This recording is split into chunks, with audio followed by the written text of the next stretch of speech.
Alors, Eddie Kapend est un ancien commandant de l'armée congolaise qui, avec commandant ou l'ancien président Laurent Désiré Kabila, a libéré le Congo de la dictature de Mobutu Sese Seko en 1997. Et il est devenu le conseiller militaire, conseiller sécurité du président Laurent Désiré Kabila jusqu'au moment de l'assassinat de celui-là en janvier 2001.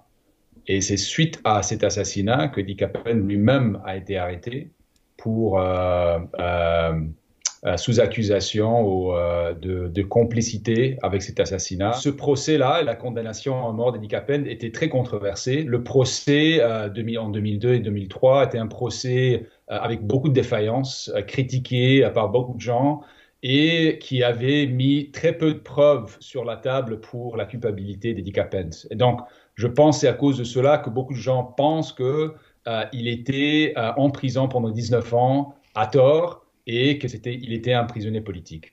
Sa libération, je pense, veut dire deux choses principalement. Premièrement, c'est la réouverture d'une page d'histoire très importante pour la RDC, pour le Congo et pour les Congolais, c'est-à-dire l'assassinat d'un président.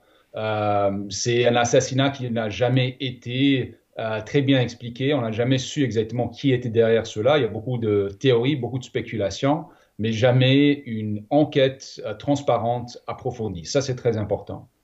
Deuxièmement, cette libération a lieu dans un contexte très tumultueux où le président actuel, Félix Tshisekedi, est en train de rompre avec son allié, l'ancien président Joseph Kabila.